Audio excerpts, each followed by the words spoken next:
نحمدہ ونصلی علی رسولہ الکریم۔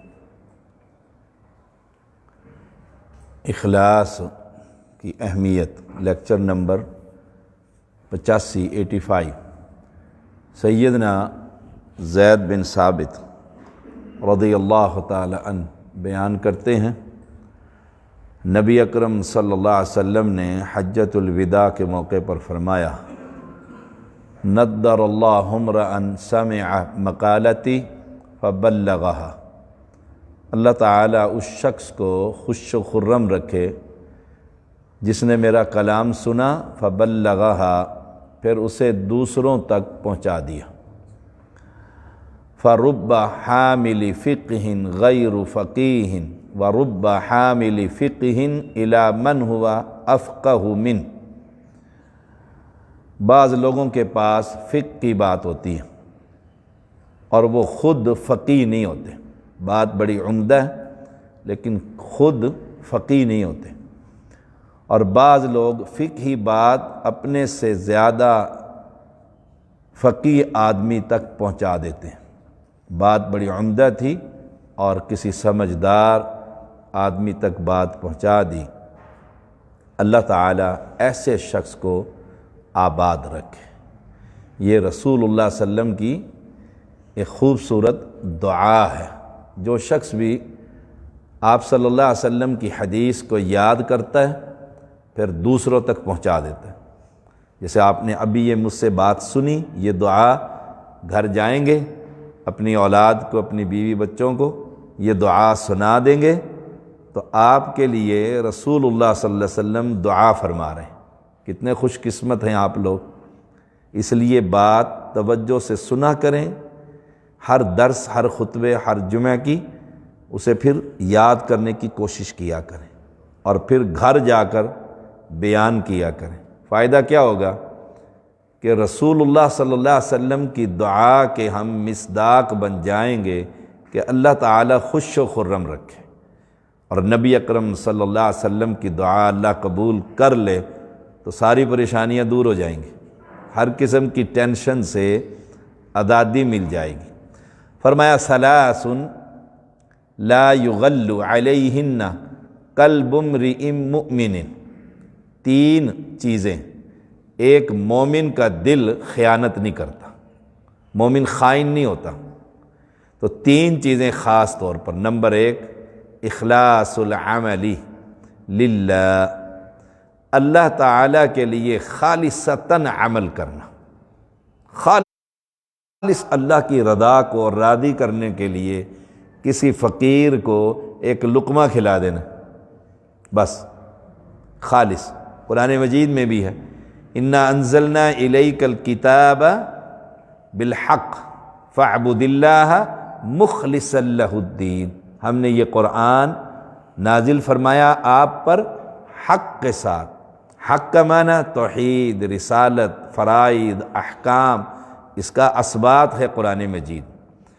اب مخلصا لہ الدین، اسی کے لیے دین کو خالص کرتے ہوئے عبادت جب کرنی ہے، فاعبد اللہ، پس عبادت کیجیے اللہ تعالیٰ کی مخلصا لہ الدین، اسی کے لیے دین کو خالص کرتے ہوئے۔ الا، خبردار، للہ الدین الخالص، اللہ ہی کے لیے خالص عبادت کرنا ہے۔ تو تین چیزوں پہ مومن اس کا دل خیانت نہیں کرتا۔ نمبر 1 اخلاص العمل للہ، اللہ کی رضا کے لیے کوئی بھی عمل کرنا، کوئی بھی نیکی کرنا۔ میں یہ درس دے رہا ہوں تو اس میں میری نیت کیا ہونی چاہیے؟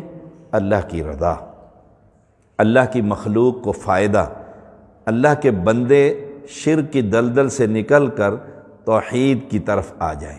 تو اسی لیے رسول اللہ صلی اللہ علیہ وسلم کا فرمان ہے کہ ان اللہ حرم علی النار من قال لا الہ الا اللہ یبتغی بذالک وجہ اللہ، کہ اللہ تعالیٰ نے اس شخص پر جہنم کی آگ کو حرام کر دیا۔ دیکھیے کس شخص پر بھی؟ من قال لا الہ الا اللہ، جو یہ کہے لا الہ الا اللہ، اس پر جہنم کی آگ حرام ہے۔ اس کلمے کے کہنے میں بھی یبتغی بذالک وجہ اللہ، اللہ کی رضامندی ضرور ہونی چاہیے۔ میں توحید قبول کر رہا ہوں اس لیے کہ مجھے تنخواہ مل جائے، میرا مکان بن جائے، تو پھر لا الہ الا اللہ تو فائدہ نہ ہوا۔ یبتغی بذالک وجہ اللہ، اللہ کی رضامندی کے لیے، اس کے چہرے کو چاہنے کے لیے میں یہ کلمہ توحید پڑھ رہا ہوں، اس پر حرام ہے جہنم کی آگ۔ فرمایا رسول اللہ صلی اللہ علیہ وسلم کے صحابی معاذ بن جبل رضی اللہ تعالیٰ بیان کرتے ہیں، رسول اللہ صلی اللہ علیہ وسلم نے فرمایا من شاہد اللہ الہ الا اللہ مخلصا من قلبی، مخلصا من قلبی، جو شخص یہ گواہی دے کہ اللہ کے علاوہ کوئی معبود برحق نہیں، عبادت کسی کی نہیں ہو سکتی، نہ قبر، نہ پتھر، نہ شجر، نہ درخت، کوئی شے، مخلصا من قلبی، دل کے اخلاص کے ساتھ۔ وہ اس حدیث میں ہے اخلاص العمل للہ، دل کے اخلاص کے ساتھ وہ یہ گواہی دے دے کہ الہ صرف ایک۔ انعام کیا ہوگا؟ پیغمبر علیہ السلام فرماتے ہیں دخل الجنہ، جنت میں داخل کر دیے جائے گا۔ جنت بڑی آسان ہے، اس دل کو صاف کیجیے۔ تو 3 کاموں میں سے پہلا کام اخلاص العمل للہ۔ فرمایا رسول اللہ صلی اللہ علیہ وسلم کے صحابی بیان کرتے ہیں، اللہ کے پاک پیغمبر نے فرمایا اسعد الناس بشفاعتی یوم القیامت من قال لا الہ الا اللہ خالصا من قلبی او نفسی، جو شخص میری شفاعت کا سب سے زیادہ لوگوں میں حقدار، کل قیامت کا دن ہوگا، اللہ ہم سب کو نبی کی شفاعت نصیب فرمائے۔ ہر شخص پھنسا ہوا ہوگا، اور پیغمبر علیہ السلام رب کو راضی کرنے کے لیے سجدے میں پڑے ہوں گے اور ہماری شفاعت کریں گے۔ کس کی شفاعت کریں گے؟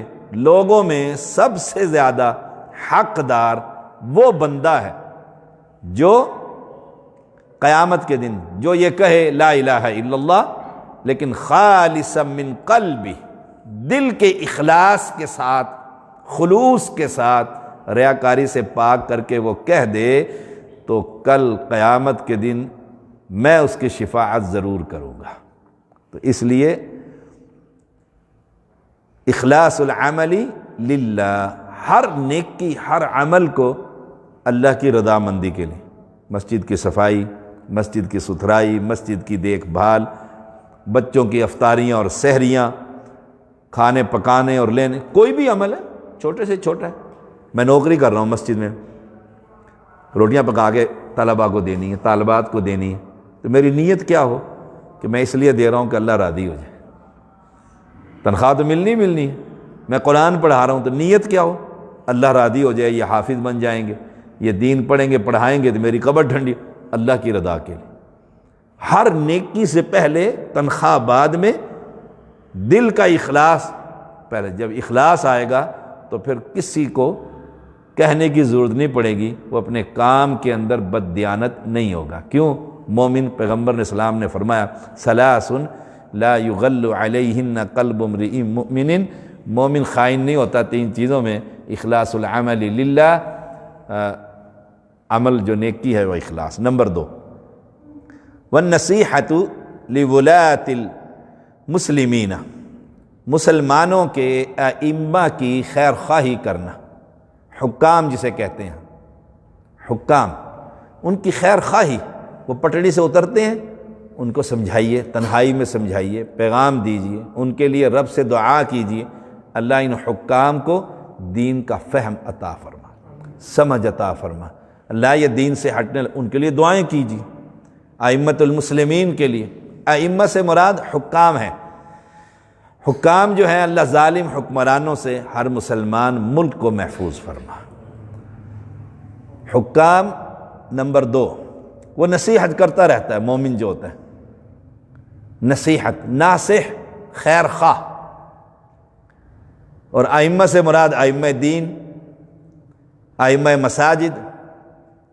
ویسے ہمارے معاشرے میں تو ائمہ مساجد جو ہیں وہ تو لونڈی ہوتے ہیں پورے محلے کی، ایک آتا ہے ادھر سے کہتا ہے دروازہ کھلا ہے، دوسرا کہتا ہے فلاں کر دو، تیسرا کہتا ہے فلاں کر، ایک کہتا ہے نماز کا رکوع آپ نے لمبا کر دیا، دوسرا کہتا ہے سجدہ بہت چھوٹا ہو گیا، تیسرا کہتا ہے تسبیحات ہی نہیں پڑھ سکا، چوتھا کہتا ہے آپ تشہد میں کیا کرتے رہے جی، اتنی دیر ہو گئی، سو گئے تھے آپ۔ وہ ہمیں یاد ہے کالج لائف میں ایک امام صاحب بھول گئے چوتھی رکعت، تو وہ سبحان اللہ وہ کہنے لگے سلام پھرا نا، تو ایک نے کہا جی آپ رکعت بھول گئے، دوسرا کہتا ہے فوراً مسجد میں، کہتا ہے سبزی منڈی گیا ہوا تھا، سبحان اللہ، کیونکہ اس نے روٹی پکانی ہے، کھانی ہے، سارا کچھ کر، سبزی منڈی گیا ہوا تھا۔ اور والنصیحہ، نصیحت کرتے ہیں آپ بیوی بچوں کو، ایسے کرتے ہیں جیسے مسجد کے امام کے ساتھ کرتے ہیں، مسجد کے ذمہ دار کے ساتھ کرتے ہیں، کسی خطیب عالم کے ساتھ کرتے ہیں۔ لا حول ولا قوت الا باللہ۔ زر خرید غلام سے بھی بدتر رویہ ہمارے معاشرے کے اندر اکثر لوگوں کا ائمہ دین کے ساتھ ہے، یاد رکھیں، بڑی خطرناک بات ہے۔ اور اللہ کے ہاں اس کی فضیلت، یہ کتنا بڑا آدمی ہے، کتنا بڑا آدمی ہے، اگر اس کی اجازت کے بغیر کوئی سجدے سے سر اٹھا لے اور رب ناراض ہو جائے، سر انسان کا نہیں رہے گا، گدھے کا بن جائے گا۔ ان کو بھی نصیحت کریں، یہ کوئی فرشتے نہیں ائمہ، نصیحت کریں تنہائی میں، خیر خواہی کریں۔ والنصیحۃ لولاۃ المسلمین، مسلمانوں کے ائمہ کی خیر خواہی کرنا، خروج نہیں کرنا، جی کیا ہوا جی میں مسجد چھوڑ گیا ہوں، مسجد سے چلا گیا چھوڑ گیا، خروج نہیں کرنا، نصیحت کرنی ہے، نصیحت کرنی، خروج نہیں کرنا حکام کے خلاف کہ جلد سے جلود دھرنے۔ ابھی دیکھو نا یہ لبیک والوں نے کیا کیا، وہ ایک پوسٹ لگی ہوئی تھی بڑی خوبصورت کہ اپنے موٹر سائیکل اور گاڑیاں سنبھال لو، عاشقان رسول آ رہے ہیں، نہ کسی کی گاڑی محفوظ، نہ کسی کی موٹر سائیکل محفوظ، نہ کسی کی کوئی شے محفوظ، عاشقان رسول، لا حول، دین کو مذاق بنا دیا۔ تو نصیحت کیجئے، بس ہمارا کام نصیحت کرنا ہے، ہدایت دینا اللہ کا کام ہے۔ تو نمبر 3 وَلُزُومُ جَمَاعَتِهِمْ، جماعت کے ساتھ، تلزموا جماعت المسلمین و امامہ، مسلمانوں کی جماعت کے ساتھ تمسک کیجئے، چمٹ جائیے، ناراض ہو کر جماعت کو نہ چھوڑیے۔ ناراضگی مجھ سے ہے اور با جماعت نماز چھوڑ رہے ہیں، مثال دے رہا ہوں، میں نہیں کہتا کوئی مجھ سے ناراض ہے، میں سب سے میں بھی راضی ہوں، سب مجھ سے بھی راضی، مثال دے رہا ہوں اپنی۔ ہوتے مسجد کے کسی خطیب سے یا کسی بندے سے ناراض ہو جاتے ہیں، پھر کیا کرتے ہیں، مسجد چھوڑ جاتے ہیں۔ مسجد کیوں نہیں جا رہے، میں ناراض ہوں، بھئی اس سے ناراض ہے تو مسجد کیوں چھوڑی ہے، جماعت کیوں چھوڑی ہے؟ جماعت سے تو چمٹنا ہے، حکم ہے صحیح بخاری میں، تلزم جماعت المسلمین و امامہم، اس کے امام اور جماعت سے چمٹ جاؤ۔ کوئی غلطی، کوئی بات اس کی آپ کے مزاج کے خلاف گزر گئی ہے، اس سے تو ناراضگی کا اظہار کریں، لیکن مسجد نہ چھوڑیں، جماعت نہ چھوڑیں، جماعت سے علیحدہ ہو جائیں۔ جماعت میں یہ خرابی ہیں، جماعت میں یہ خرابی ہیں، کہتے ہیں نا لوگ، جماعت میں یہ خرابی ہے، دیکھو جی ایسے کرتے ہیں لوگ، ایسے کرتے ہیں، ایسے کرتے ہیں، اس کا جواب جماعت سے علیحدہ ہو جائیں؟ نہیں۔ مثال دیتا ہوں، ماں باپ بیٹی کی شادی نہیں کر رہے، عمر گزر رہی ہے، 30 سال کی ہو گئی، تو کیا کریں؟ بچی گھر سے بھاگ جائے؟ نہیں، گھر سے نہیں بھاگے گی، جماعت نہیں چھوڑے گی، گھر نہیں چھوڑے گی، والدین کو نصیحت کروائے گی کسی اور سے کہ ابا کو کہو اب بس بڑی ہو گئی ہوں، شادی کر دو، کوئی رشتہ ملتا ہے تو اچھا۔ تو جماعت سے علیحدگی، مومن تو ایسا نہیں کرتا، مومن جماعت کے ساتھ چمٹ کر رہتا ہے۔ نمبر 3 وَلُزُومُ جَمَاعَتِهِمْ فَإِنَّ دَعْوَتَهُمْ تُحِيطُ مِنْ وَرَائِهِمْ، مسلمانوں کی جماعت میں شامل رہنے کی وجہ سے ان کی دعا سب کا احاطہ کر لیتی۔ ایک بندہ اگر کہتا ہے شاہ صاحب دعا کر دیں فلاں شخص بیمار ہے، ہم دعا کرتے ہیں، آپ سارے دعا میں شامل ہوتے ہیں، رب کے پاس جاتی ہے دعا کہ نہیں جاتی؟ جب جماعت میں ہی نہیں ہوں گے، علیحدہ ہو جائیں گے، تو کیا خبر کون مر رہا ہے، کون جی رہا ہے، کون کس حالت میں ہے۔ سیدنا مصعب، یہ حدیث ہے امام ترمذی لے کر آئے ہیں 2656، اور دوسری حدیث اور آخری بات آج کے موضوع کی، مصعب بن سعد اپنے والد سعد بن ابی وقاص رضی اللہ تعالیٰ عنہ سے بیان کرتے ہیں، رسول اللہ صلی اللہ علیہ وسلم نے فرمایا انما ینصر اللہ ہذہ الامۃ بضعیفہا بدعوتہم وصلاتہم واخلاصہم۔ 3 باتیں ہیں، اور بڑی خوبصورت حدیث ہے، امام نسائی لے کر آئے ہیں 3180۔ رسول اللہ صلی اللہ علیہ وسلم نے فرمایا اللہ تعالی کمزور لوگوں کی دعاؤں بدعوتہم وصلاتہم، اور ان کی نمازوں کی وجہ سے، واخلاصہم، اور ان کے اخلاص کی وجہ سے اس امت کی مدد فرماتا ہے۔ دیکھیے، اور اگر غریب ہی نہ ہو، محلے میں نہ مسجد ہو، نہ غرباء ہو پڑھنے والے، تو رحمتیں اتریں گی؟ لوگوں کی کوشش ہوتی ہے مسجد کے قریب ہی، بہت سارے لوگ مسجد کے قریب پلاٹ ہے جی، نہ یہ نہیں خریدنا، ہر وقت اذان کی آواز ہی آتے۔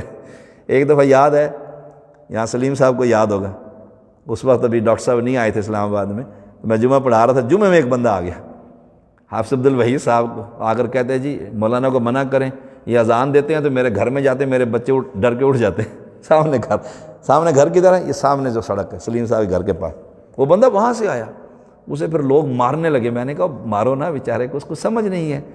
وہ کہتا جی اذان نہ دیا کریں، اتنی اونچی اذان دیتے ہیں میرے بچے ڈر جاتے ہیں۔ وہ مومن ہی کیا جس کے بچے اذان سے ڈر جائیں، گانوں سے نہیں ڈرتے، فلموں سے نہیں ڈرتے، کسی شے نہیں ڈرتے، ڈرتے ہیں تو اذان۔ تو کمزور لوگوں کے ساتھ دوستی اور پیار، ان کا بسیرا، ان کا محلے میں ہونا، یہ اللہ کی مدد اترتی ہے اس امت پر۔ اگر کمزور نہ ہو تو مدد ہی غائب ہو جائے گی۔ تو اس لیے کمزور لوگوں کا خیال رکھنا یہ ہماری ذمہ داری ہے، ان کے سونے کا، کھانے کا، پینے کا، رہنے کا، ہر طرح کا۔ میں پچھلے دن آخری بار گیا فیصل آباد نلکا کوہالہ میں، وہاں ایک بزرگ تھے، کہنے لگے جی یہ 30-40 سال ہمیں امامت کراتے رہے، تو اب یہ بزرگ ہو گئے ہیں، نماز پڑھنے آتے ہیں، تو ہم نے نیا امام رکھ لیا۔ پھر مجھے خبر ملی اس کی پینشن لگا رکھی ہے، چودھری بشیر صاحب 10,000 روپے اس کو پینشن دیتے ہیں مستقل، کوئی کام نہیں اس کا، اس نے ساری عمر ہمیں نماز پڑھائی ہے، اب ریٹائرڈ ہو گئے ہیں تو اس کی پینشن ہونی چاہیے۔ بہت اچھا لگا۔ میں نہیں کہتا میری پینشن لگاؤ، میں تو تنخواہ بھی نہیں لیتا، ویسے ترغیب کے لیے کہہ رہا ہوں کہ اپنے اپنے علاقوں کے اندر ایسا ماحول بنانا چاہیے کہ جو بزرگ فارغ ہو گئے ہیں، اب نماز کے قابل نہیں رہے، خطبے کے قابل نہیں رہے، اس کی پینشن لگاؤ نا۔ گورنمنٹ جو لگاتی ہے، آپ پاکستان کی خدمت کرتے ہیں، ریٹائرڈ ہوتے ہیں 60 سال، پھر آپ کو وہ پینشن دیتی ہے، کیوں کہ گورنمنٹ آف پاکستان، ملک کی اس بندے نے خدمت کی ہے، وہ ڈاکٹر، پروفیسر، انجینئر، کلرک، کوئی بھی ہو، تو جس نے دین کی، رب کی، مسجد کی، اللہ کے گھر کی، آپ کے نمازوں کی، روزوں کی خدمت کی ہے، تو اس کی بھی پینشن کا اہتمام ہونا چاہیے۔ وآخر دعوانا الحمدللہ رب العالمین۔